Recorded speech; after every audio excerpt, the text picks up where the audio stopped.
चलेंगे विस्तृत। वीरेन जी, आज 5 राज्यों में चुनाव घोषित हो गया है, क्या माहौल चल रहा है ग्राउंड जीरो पे? क्या रिपोर्ट्स आपके पास मिल पा रही हैं? देखिए 3 दिसंबर को पूरे 5 राज्यों के चुनाव परिणाम आ जाएंगे। नवंबर में सब जगह चुनाव है। 5 राज्यों का ये जो चुनाव है ये इस देश की सियासत और भाजपा ये दोनों के लिए बड़ा अहमियत रखता है, क्योंकि इन राज्यों में भाजपा एक बड़ी जीत से माहौल बनाना चाहती है कि वो देश में उसकी स्थिति बरकरार रहे। लेकिन पिछले 2-3 राज्यों में वो लगातार हारती रही चुनाव, और इसका जो नुकसान है उसका ये भरपाई इन चुनाव से वो करना चाहती है। बात आती है कि 5-0 से कांग्रेस का दावा है कि वो जीतने जा रही है, लेकिन राजस्थान को लेकर जिस तरह से गुटबाजी रही है, जिस तरह से 5 साल सरकार चली और वहाँ पर सरकारें बदलती रही हैं, कोई सरकार जल्दी रिपीट नहीं हुई, तो ये थोड़ा आसान नहीं होगा उसको कांग्रेस के लिए बरकरार रख पाना। ब्रजेश जी, विधानसभा चुनाव तो हो रहा होगा, लेकिन जो यहाँ पर लोकसभा की सीटें हैं उन पे सारे राज्यों में लगभग बीजेपी के हाथ में है। खासतौर से 3 जो हिंदी भाषी राज्य हैं, छत्तीसगढ़, राजस्थान, मध्य प्रदेश, यहाँ पर करीब 65 लोकसभा की सीटें हैं, और इसमें इक्का दुक्का सीटें ही छोड़ दी जाए, बाकी सब भाजपा जीतती रही है। यहाँ जीतना उसके लिए बहुत ज़रूरी हो जाता है, तभी वो आगे लोकसभा के चुनाव में वो टेम्पो बनाए रख पाएगी, और लोकसभा चुनाव उसके लिए बहुत अहमियत रखता है। तो ये लोकसभा के 65 सीटें भी काउंट की जाएंगी कि वहाँ आने वाले वक्त में माहौल कैसा होगा। देखिए, जो भी चुनाव होता है वो मोदी के चेहरे पर भाजपा लड़ती है। केंद्रीय योजनाएं मोदी के चेहरा, और यही वजह है कि सांसदों को ज़्यादा टिकट दे रही बीजेपी और मंत्रियों को, और ये एक मैसेज देना चाह रही कि स्थानीय नेतृत्व के बजाय वो जो मोदी के काम है और जो सांसद हैं उनका उतना विरोध नहीं रहता विधानसभा चुनाव में। तो ये बात है, लेकिन अभी वसुंधरा राजे को टिकट आज घोषित नहीं हुआ। शिवराज सिंह का तो चौथी लिस्ट में टिकट आ गया है। तो ये भी एक महत्वपूर्ण बात है जो अभी काट छांट जिसको बोलते हैं सियासत में चल रहा है। जहाँ तक बात राजस्थान की अगर कहें, तो जब मोदी का प्रादुर्भाव राष्ट्रीय राजनीति में हो रहा था, उस समय देश में अगर कोई पहला राज्य भाजपा ने जीता तो वो राजस्थान था।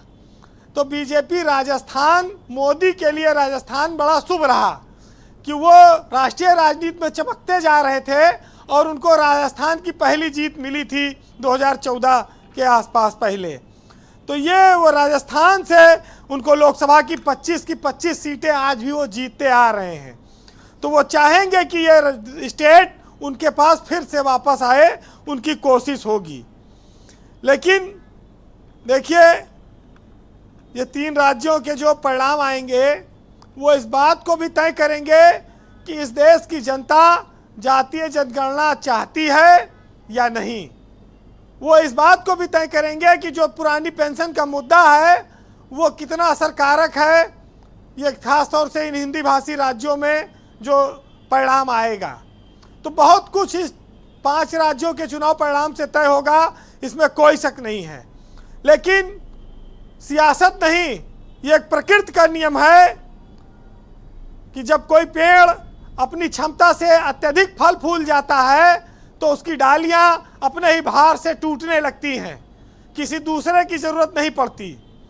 इसी तरह से ये फार्मूला आदमी पर भी लागू होता है कि इंसान जब अपनी क्षमता से ज़्यादा पा जाता है तो उसको संभाल नहीं पाता।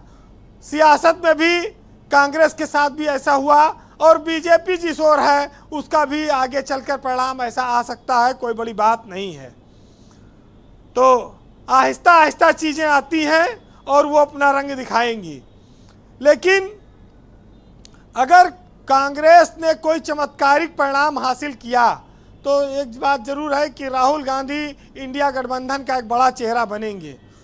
आज कांग्रेस ने पश्चिमी उत्तर प्रदेश से कोकब हमीद के लड़के को शामिल कराया और इमरान मसूद को, तो मुसलमान नेताओं पर कांग्रेस लोकसभा चुनाव में खूब डोरे डालती है और मुस्लिम कांग्रेस में खूब आता भी है, और जब चुनाव खत्म हो जाता है फिर वापस चला जाता है।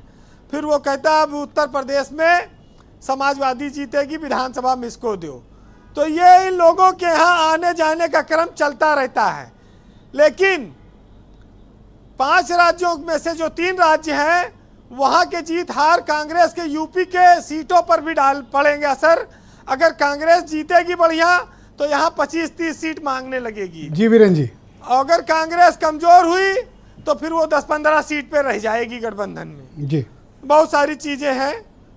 चलिए एक साहित्य सुनिएगा, चुनाव कैसे जीता और हारा जाता है उस पर, कि जमीर जिंदा रख, कबीर जिंदा रख, और सुल्तान भी बन जाए तो दिल में फकीर जिंदा रख, और हौसलों के तरकस से कोशिश का वो तीर जिंदा रख, और हार जा चाहे जिंदगी में सब कुछ मगर फिर भी जीतने की उम्मीद जिंदा रख।